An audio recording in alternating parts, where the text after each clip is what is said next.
Okay then, so hey there, it's the May 24 update. So here we go. So about that last shop update, I have no idea how many shirts. I'm kind of afraid to go and count. When I look at the video, almost every comment is about the shirts. And so I'm glad everybody enjoyed the joke. It was a ton of work, but it was still kind of fun. So, and yes, obviously, I have shirts. I've just never pushed them. You know, there's a link under the video. There's a link on my websites where people can pick up shirts at Teespring. I don't know why you'd want to wear this. I want it for myself so that I can wear it in the videos. But really, if you want to help out a creator, a YouTube creator, or a podcast that you really like, really buying a digital product like plans, or if you want to, supporting them on Patreon, that does far more to help them because they just get much more of the money. I mean, shirts are great. I mean, I bought them. They're fun to buy. I just fully understand that when if I buy Jay Bates' shirt, he's only getting a couple of bucks from that. I mean, a lot just goes to the production, whereas if you buy a digital plan, they get pretty much all the money except for, you know, the processing fee. So anyways, way too much onto the money side of things. I do appreciate everybody who's ever bought a digital plan. It really helps me out. Thank you so much. So since the last update, I've actually put out two videos. One was this project, and one was where I did a deep dive into one aspect of this Dowelmax jig, which was, again, kind of part of that whole project process. Somebody pointed out that there's another way to accomplish what I was showing. So let me bring you in close for a minute and we'll talk about it. So this could be a stand-in for our workpiece. The idea is that you want to put holes here. And now normally you would clamp a jig onto the end if you're putting holes on the end. But if you want to put holes in here, I was showing how you can disassemble the jig quickly, and then you can put this little right angle adapter on, clamp it into place, and now you can just use a clamp to hold it there. And yeah, I took the wrong side off the jig. Oh well. Anyways. But this jig is completely modular, and it goes apart in other ways also. For example, let me see, what do I need to do here? I need to do check mark, and yes, that's what I need to do. So on this side of the jig, we can take off the side with the thumb screws. This side of the jig, on the bottom, if you will, there's some threaded holes there. And it's like, well, these brass shafts are not permanently installed. They can thread right out. So I can take those out of the side and now move them over here.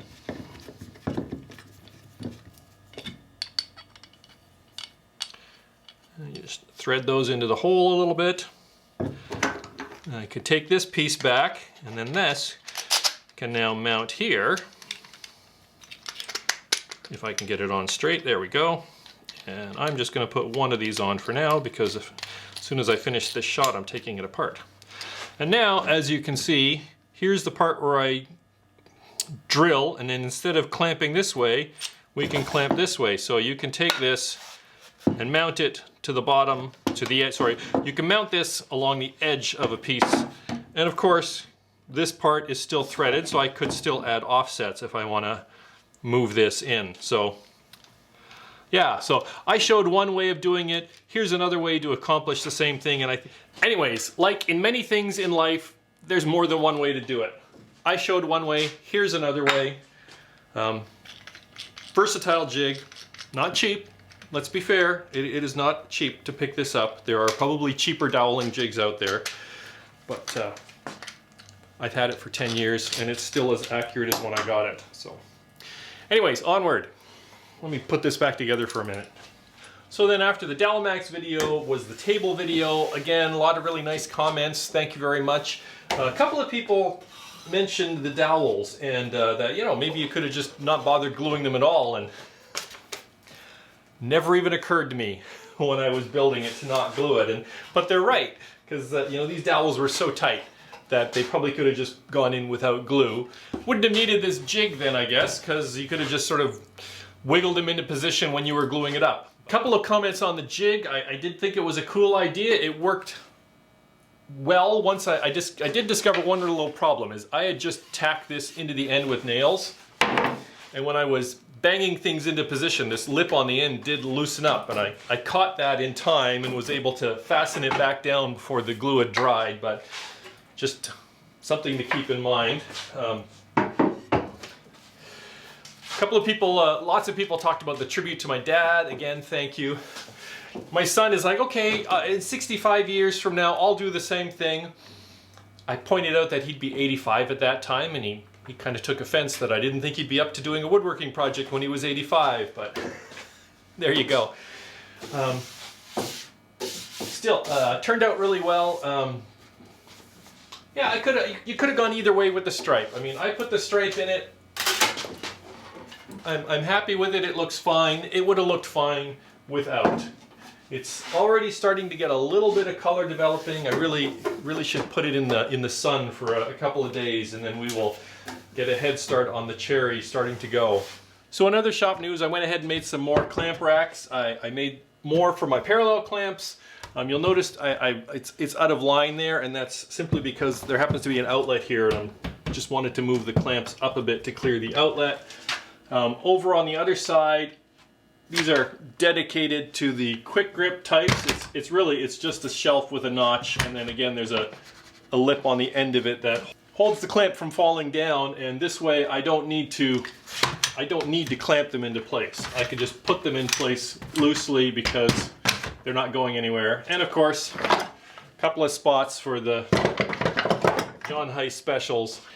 I've looked at a couple of videos, like actually quite recently, Stumpy Nubs put out this video where he was making a clamp rack that'll grow with you, where you can put all kinds of clamps on it. And I looked at that, and one of the things they talked about is that, you know, wall clamps take up a ton of space, and really you should, instead of lining your clamps up like this, you should have them like that, and then they would stack out.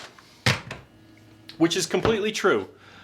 Except my shop is only, again, 11 feet wide, so I don't really want something that sticks out from the wall 14, 10, 12, 12 inches, 14 inches, however much it would stick out. I mean, these are sticking out 6 inches, and so I have the room to spread out, so I'm spreading out. And just in case somebody's wondering about, hey, you could have turned them sideways and done that. Again, there's more than one way to do things. Almost forgot, the other thing I've been up to in the shop is working with my son. This is one of those over-the-arm sofa tables, so it can slide over the arm of your sofa so you can have a little side table. It's just about done, just need to cut off the plugs and then apply finish. And yes, it's cherry, again, made out of some cherry scraps. This wasn't filmed, it wasn't a YouTube thing, this was a father-son thing, helping him out with his project that he had to do for school. So in a number of my shop update videos, you've heard me say something like, if you see anything in my shop that you want me to talk about, drop a note in the comments and I'll see what I can do. And somebody asked me, he said, can you tell me about the shop decor? And I was a little confused, but I think he was asking about all these items back here in the one corner that this has got my shop name on it, so that's where I often am standing when I'm talking to the camera. So most of these have to do with a video. So this is the Nail and Gears from the Hello Internet podcast. That I'm not going to try to explain it. They actually designed their own flag for their podcast, and I carved it on the CNC and made a frame. This is much more recently. This is a reproduction of a winged hussar from the No Dumb Questions podcast. This is a wooden, here we go. This is a wooden airplane that my son made in his boys club a number of years ago, like the equivalent of Boy Scouts, and I kept that. This is a limited edition John Heiss iBuildIt.ca, number 121. This is from the June 2016 meetup in Toronto, where I got to hang out with John Heiss, Dustin Penner, Matthias Wandel, Matt Cremona, Chris from Toolify, oh, I'm blanking on his name. The Inspire to Make channel, and I think that's everybody. But anyways, that was from a meetup one back then. I still have it, John. You probably still have a few also if you made 121, because there's no way there was 121 people there. This is a push stick from Drew Fisher. He gave this to me at Workbench Con in February, back in February. Long reach clamps, there's a video about that. This is a San Francisco t-shirt that I coated in epoxy and framed. This is I'll have to get some B-roll of this. This was a novelty video where I was doing a little bit of fun with Peter Brown, and novelty video, well, in-joke videos where I'm replying to some other woodworkers video. They're fun to make, they're quick to make, but really they're not really of general interest to the populace, so I'm not even sure I cracked 2,000 views on that. This one, there's no video. This is my son did 9 months down in Central America. He brought me a little memento from Costa Rica. I got some of the clamps that I don't like. I have clamps in like 3 or 4 different spots in my shop, which is really a terrible organizational decision, except for the fact that, again, my shop is 11 feet wide by 22. It's never that far, so I just put them where they fit. So I've got my long reach clamps up there. I've got the clamps that I hate and never use, and you know, I have my breast drill and a couple of egg beaters. Again, they're just sort of mementos mostly at this point, because I almost never use them. Over on that side, I'm off screen a little bit. Let me start that over with that corner. This is the template for making a canoe paddle. Got a video about making that canoe paddle. This is like one of those router jigs for making dados or things, and I made it, used it once, and I just haven't gotten around to it. Some splatter paint that I framed in another video, and I also have sort of a template here of a stormtrooper. This was from, what was it, 3 years ago, where my son and I made these headphone holders, and I still have a couple of blanks. I still have a couple of these headphone holders. My son and I had fun. We made a bunch of them. I tried selling them on Etsy. I sold exactly one, and it was the Stormtrooper one. Selling stuff on Etsy is just not much of a... When you're located in Canada, selling product on Etsy I think is difficult, because the majority of my viewers are in the US, and cross-border shipping is a huge pain in the butt, and it's a huge expense. And that's the end of my list, so that's the end of this update. As always, thanks for stopping by. I hope you found something interesting and enjoyable. I have no idea when I'll see you next time, because I'm working on that table with my son right now, and haven't even thought about what I'm going to do next. I'm going to have to go through my list of projects and talk to my wife and see what's next on the schedule. But anyways, I'm rambling. Again, thanks for stopping by, and we'll see you on the next one.